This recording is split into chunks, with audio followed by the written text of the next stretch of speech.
लेकिन अब अकेले उसने भागते हुए देखा। ईशान की लाश एक पेड़ से उल्टी लटक रही थी। आदित्य की आंखें फटी पड़ी थीं। वो चीख उठी और एक बार फिर आसमान में बिजली चमक उठी। नमस्कार दोस्तों, मैं हूँ सैफ और आज मैं लेकर आया हूँ आपके लिए एक बेहद ही डरावनी हॉरर स्टोरी। तो चलिए चलते हैं आज की स्टोरी की तरफ।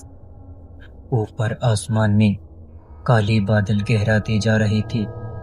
बिजली चांदनी जैसी चमक रही थी और हर बार उसकी गड़गड़ाहट ऐसी लगती थी जैसे आसमान फट पड़ेगा। बारिश की तेज बूंदें राजमार्ग पर टकरा रही थी। वहां पर घना अंधेरा और रहस्यमयी सन्नाटा पसरा हुआ था। राजमार्ग के दोनों ओर ऊंचे और रहस्यमयी पेड़ खड़े थे, जैसे किसी अनजानी दुनिया की पहरेदारी कर रहे हों। जब भी बिजली चमकती, पूरा जंगल सफेद चमक से दमक उठता, मानो रात के बीच दिन जाग गया हो। इस वीरान हाईवे पर एक काली रंग की कार दौड़ रही थी। उसके पहिए पानी में छींटे उड़ा रहे थे और हेडलाइट्स अंधेरे को चीरती आगे बढ़ रही थीं। कार में 3 लोग थे। आदित्य, जो ड्राइव कर रहा था, उसकी गर्लफ्रेंड कीर्ति, जो फ्रंट सीट पर बैठी थी, और पिछली सीट पर उसका दोस्त इरशान, जो कैमरा लिए सब एडवेंचर रिकॉर्ड कर रहा था। कीर्ति ने अपनी कांपती आवाज़ में कहा, आदित्य, ये रास्ता कुछ ज़्यादा ही सुनसान नहीं लग रहा। ना कोई गाड़ी है, ना कोई मील का पत्थर, कुछ भी नहीं दिख रहा। पिछले 20 मिनट से। आदित्य ने कहा, रिलैक्स कीर्ति, मैं हूं ना। लेकिन उसकी उंगलियां स्टीयरिंग पर कस गई थीं। ईशान ने मजाक उड़ाया, अगर तूने गाड़ी सीधी नहीं चलाई ना, तो हमें अपनी शादी की तस्वीर में नहीं, मुर्दे की तस्वीर में माला टांगनी पड़ेगी।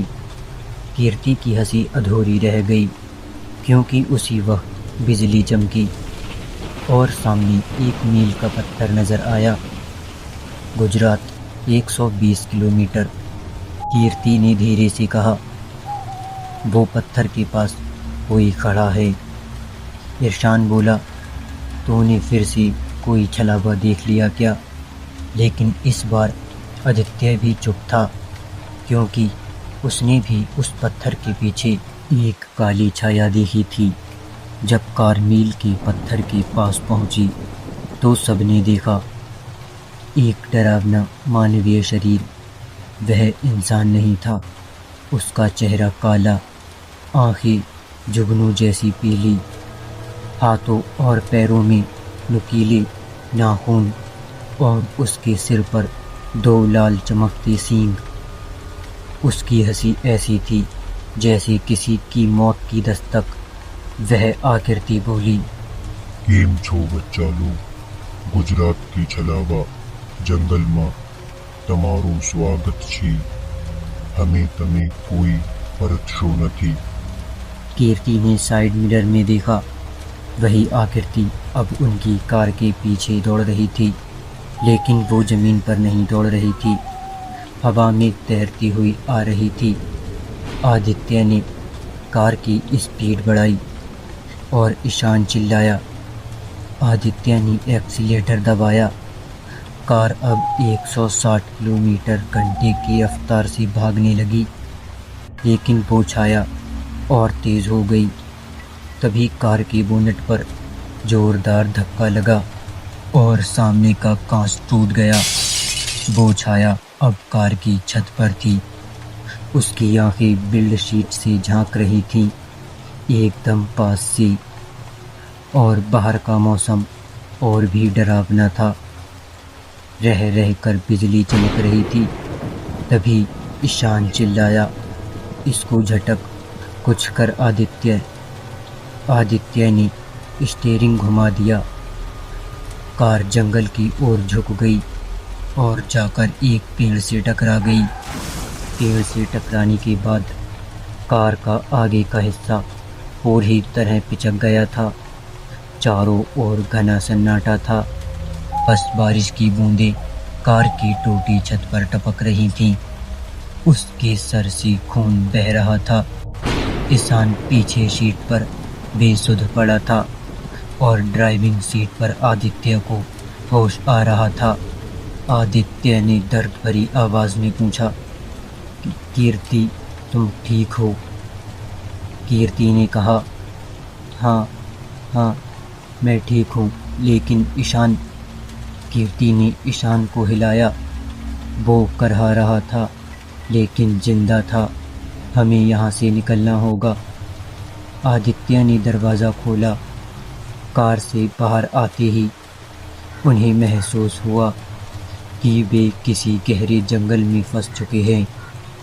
चारों ओर केवल काले पेड़, कोई सड़क नहीं, कोई रोशनी नहीं और ना ही कोई आवाज़ सिवाय उन पेड़ों की पत्तियों की जो बिना हवा के सरसराहट कर रही थीं। ईशान ने कहा, वो छाया कहाँ गई? शायद एक्सीडेंट से जख्मी होकर भाग गई। लेकिन ये कहते हुए आदित्य की आवाज़ खुद काँप रही थी। तभी पीछे से एक भयानक आवाज़ आई कि कोई अपने नुकीले नाखून किसी पेड़ की छाल पर घिस रहा हो। तीनों ने पलट कर देखा।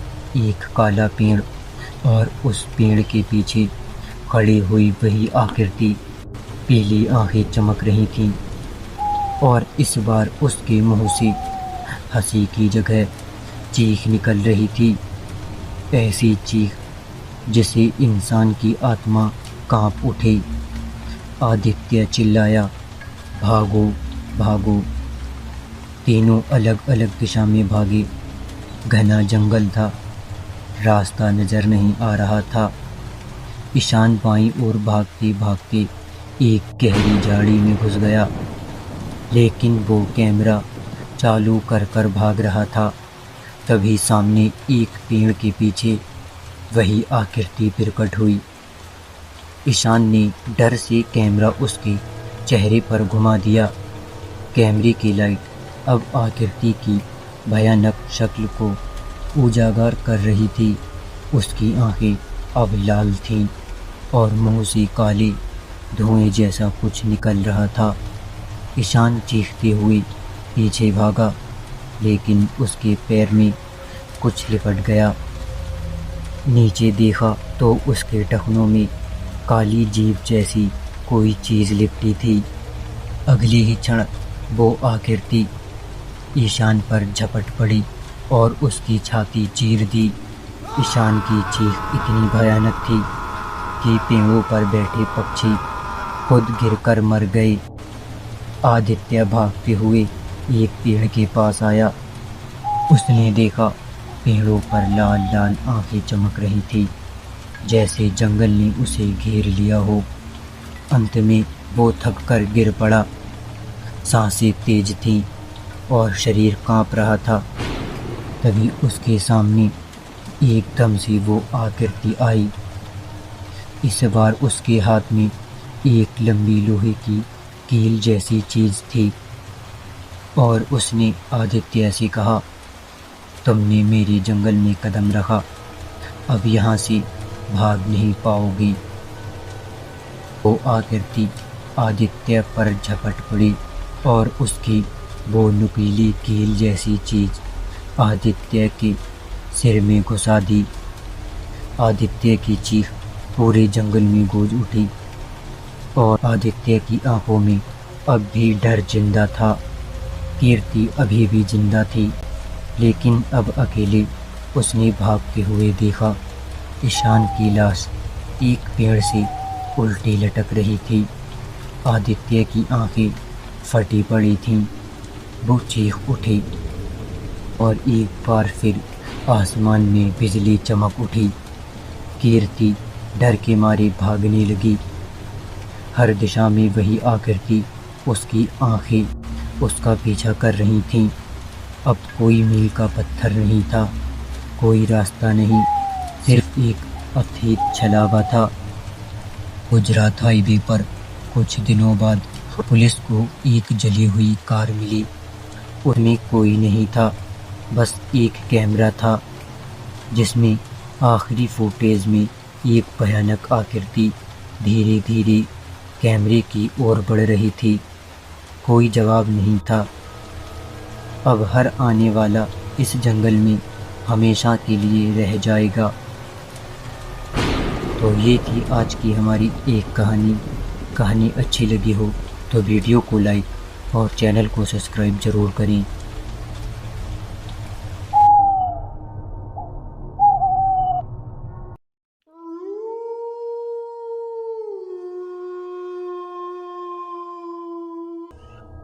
साल 2019 की जुलाई थी। अजय कुमार उत्तराखंड के एक छोटे से गांव बनौली में रहता था। पेशे से वो एक जूनियर इंजीनियर था और उस वक्त उसे 1 महीने के लिए किलौरी घाटी नामक गांव में ट्रांसफ़र मिला था, जो गहरे जंगल के बीच बसा हुआ था।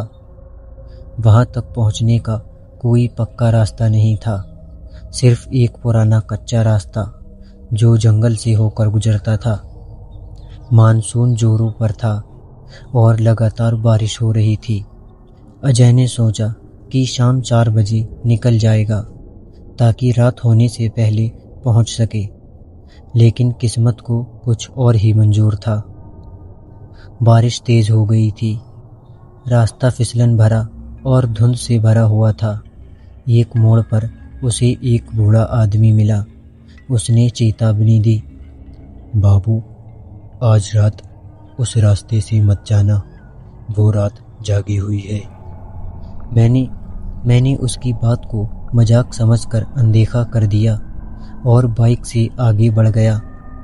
कुछ दूर जाने के बाद बाइक फिसल गई और मैं गिर पड़ा और बाइक का हेडलाइट टूट गया। मैंने उठकर देखा तो मोबाइल में भी नेटवर्क नहीं आ रहा था। मजबूरन मुझे पैदल चलना पड़ा। जंगल गहरा हो गया था। मैं जैसे जैसे अंदर घुसता गया, एक अजीब सी निगरानी का एहसास होने लगा। तभी सामने एक औरत खड़ी दिखी, सफ़ेद साड़ी में, बिखरे बाल, खाली आंखें। मैंने पलकें झपकाई और वो तुरंत गायब हो गई। करीब 8 बजे मुझे एक पुराना डाक बंगला दिखा। दरवाज़ा खुला था, अंदर रोशनी थी। मैं जैसे ही अंदर गया, दरवाज़ा जोर से अपने आप बंद हो गया। कमरे में एक पुराना पलंग, एक टेबल और एक आईना था।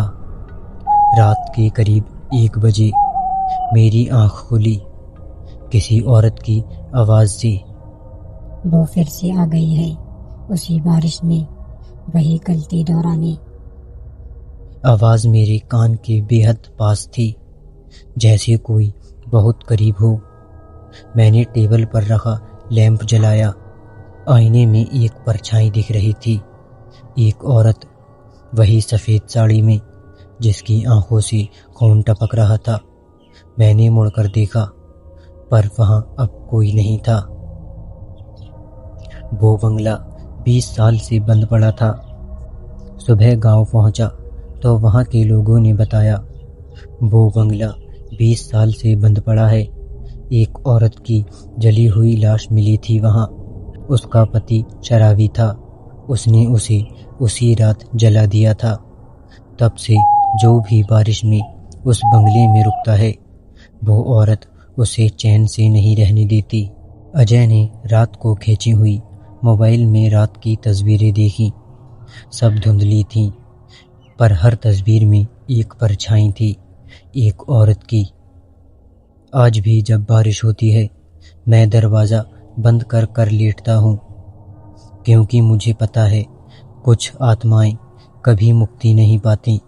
वो बारिश के हर कतरे में छुपी होती हैं, बस किसी भटके हुए का इंतज़ार करती हैं। वो रात बीत गई, मैंने गांव छोड़ दिया। कुछ महीने बाद मेरा ट्रांसफ़र एक दूसरे ज़िले में हो गया। मैंने उस हादसे को दिमाग से निकालना चाहा, लेकिन हर बार जब बारिश होती, वो आवाज़ें, वो आईने की छाया और वो ठंडी सांसें सब फिर से लौट आती। सन 2023 में 4 साल बाद मुझे फिर से किलोरी क्षेत्र के पास एक पुल निरीक्षण के लिए भेजा गया। मैंने मना करने की कोशिश की, लेकिन ड्यूटी की मजबूरी थी। मैंने इस बार अपने दोस्त राहुल को साथ ले गया।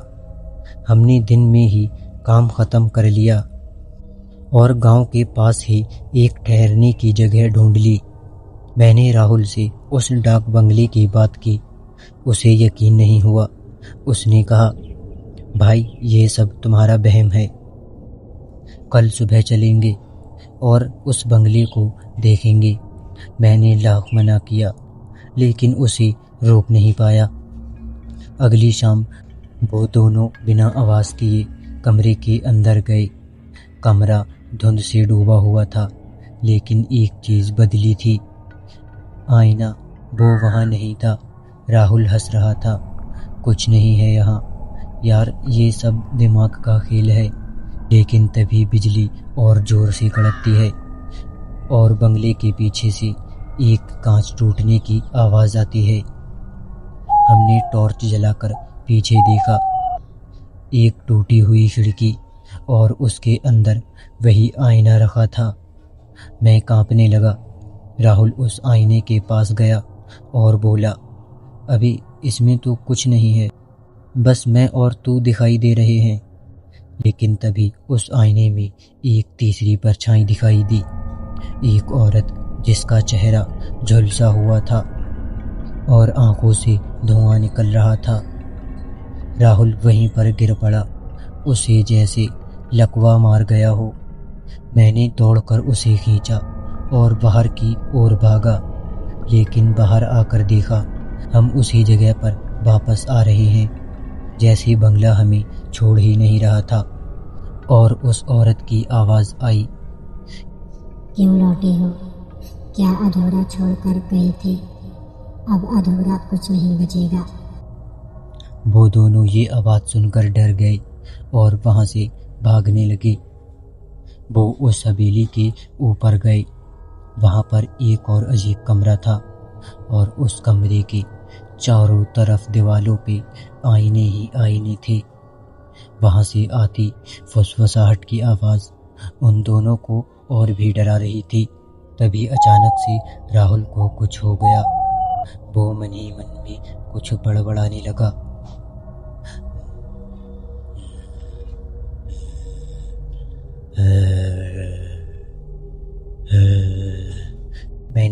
मैंने राहुल की ओर देखा तो उसकी आंखें पूरी तरह सफ़ेद हो चुकी थीं और वो ऊपर की ओर देख रहा था, जैसे वो किसी के बस में हो। मैंने ऊपर देखा तो ऊपर छत पर वह औरत उल्टी लटकी हुई थी। मैं यह देखकर डर गया और वहाँ से भागा। बाहर भागते भागते मुझे पीछे उस औरत का एहसास हो रहा था। तभी मैं एक पेड़ से टकराकर नीचे गिरकर बेहोश हो गया। अगली सुबह जब मेरी आँख खुली तो मैं गांव में था। असल में गांव के लोग मुझे उठाकर वहां ले आए थे। मैं उन्हें उस जंगल में बारिश में भीगा हुआ मिला। मैंने उनसे पूछा, मेरा दोस्त राहुल कहाँ है?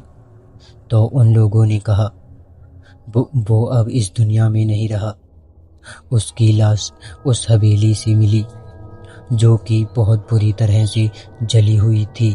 तभी अजय को एक बुजुर्ग ने बताया, वो आत्मा अधूरी थी, उसका अंतिम संस्कार कभी नहीं हुआ, उसकी राख तक नहीं मिली।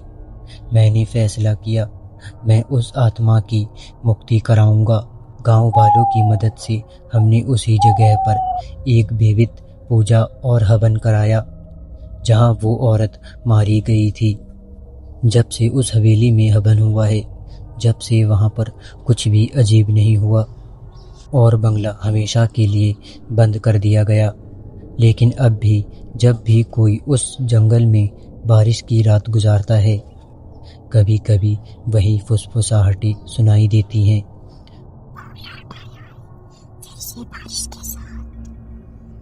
अजय सोच रहा था कि काश उसने उसे उस हवेली में जाने से रोक लिया होता।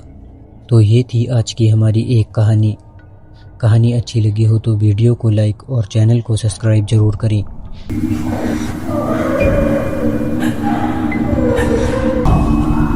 यह घटना साल 1990 की उत्तर प्रदेश के एक छोटे से गांव में रहने वाले गरीब किसान तुलसीराम के साथ घटी थी। यह घटना बहुत ही खौफनाक है। तो चलिए चलते हैं इस कहानी की तरफ। तुलसीराम एक बहुत ही ईमानदार और मेहनती किसान था। उसकी उम्र करीब 40 साल थी और वह अपनी पत्नी कमला और 2 बच्चों के साथ गांव के किनारे एक पुराने टूटे फूटे मकान में रहता था। उसकी आर्थिक स्थिति बहुत खराब थी। वह दिन रात खेतों में काम करके बहुत मुश्किल से 2 वक्त की रोटी जुटा पाता था। तुलसीराम का परिवार बहुत साधारण था। उसकी पत्नी कमला एक सरल स्वभाव की औरत थी जो घर और बच्चों का ध्यान रखती थी।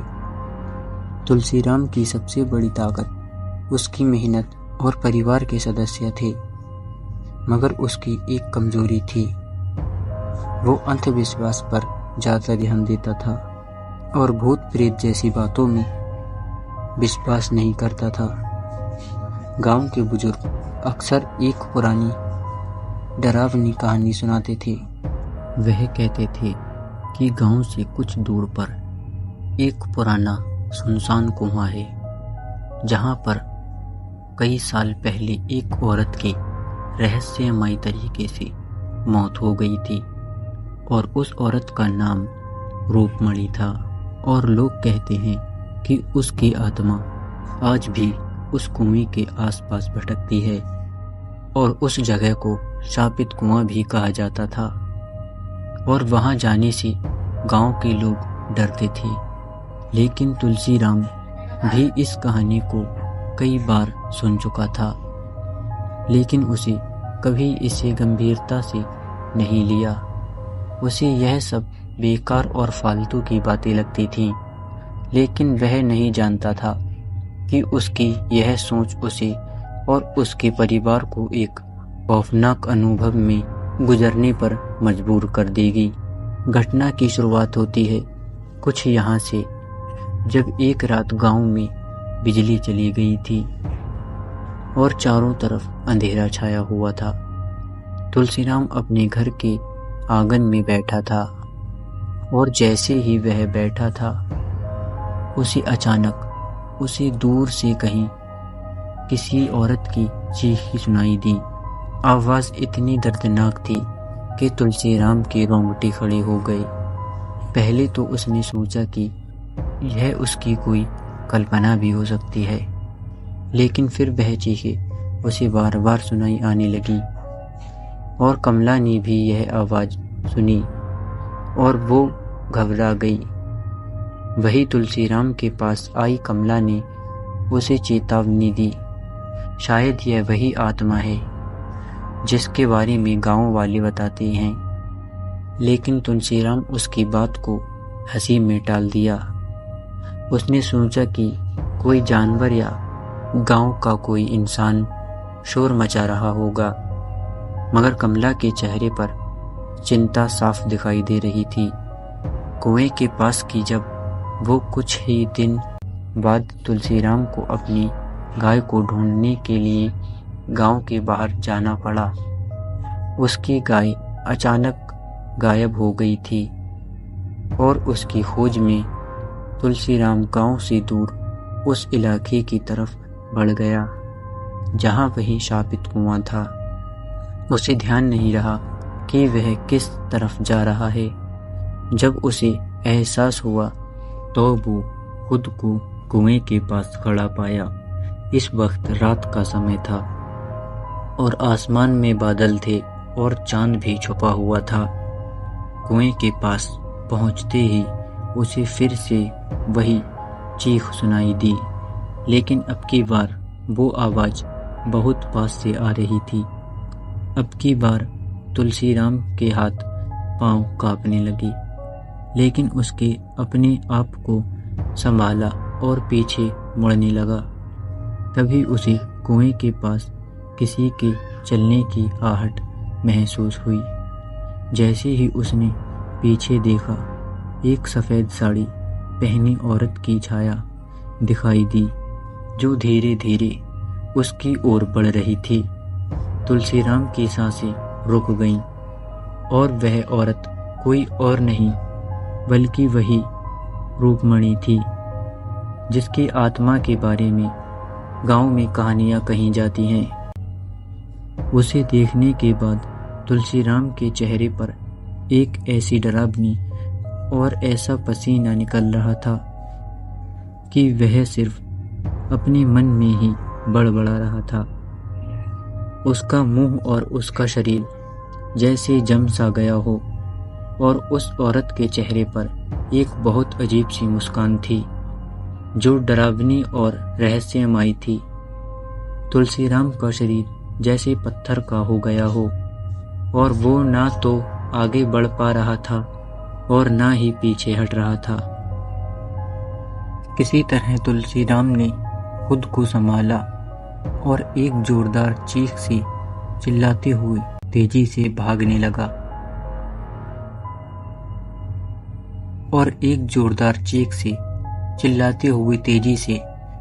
वो बिना रुके घर पहुंचा और दरवाजा बंद कर लिया। कमला ने जब उसका चेहरा देखा तो उसे समझते देर न लगी कि कुछ बेहद बुरा हुआ है। तुलसीराम ने उसे सब कुछ बताया और कमला की आंखों में डर साफ नजर आ रहा था। उस रात तुलसीराम और उसका परिवार ना तो सो सका और ना ही उन्होंने खाना खाया। वह सिर्फ उसी महिला के बारे में सोच रहे थे। घर के बाहर भी अजीब सी आवाजें आ रही थीं, जैसे कोई खिड़की के पास खड़ा होकर उन्हें देख रहा हो। हर कुछ देर में तुलसीराम को ऐसा महसूस होता कि कोई उसके सिरयाने खड़ा हो और उसे घूर रहा हो। वह पसीने में लथपथ हो गया, पर दरवाजा खोलकर बाहर देखने की उसने हिम्मत नहीं की। इसके बाद से उसके घर में हमेशा के लिए अजीबोगरीब घटनाएं होने लगीं। कभी बर्तन की आवाजें आने लगीं, तो कभी दरवाजा खुद ब खुद खुलने लगा। तुलसीराम और उसका परिवार जब धीरे धीरे मानसिक रूप से टूटने लगा था, उन्होंने गांव के एक पंडित से भी सलाह ली, लेकिन कुछ भी काम नहीं आया। तुलसीराम पूरी तरह से बदल चुका था। उसका आत्मविश्वास टूट चुका था और वह हमेशा डरा डरा रहने लगा था, और उसके मन में सिर्फ एक ही दृश्य चलता था, जो कि उस चुड़ैल का, जो उस कुएं पर उसे मिली थी। एक दिन वो अचानक गायब हो गया और कमला और उसके बच्चे ने उसे ढूंढने की बहुत कोशिश की, पर वह कहीं नहीं मिला। गांव में कहा जाने लगा कि तुलसीराम को उस कुएं की आत्मा ने अपने साथ ले लिया, और कुछ लोगों का कहना था कि उन्होंने उसे रात के समय कुएं के पास देखा है, जहां वह उसी औरत की परछाई के पीछे चलता हुआ जा रहा था। लेकिन सच्चाई क्या थी,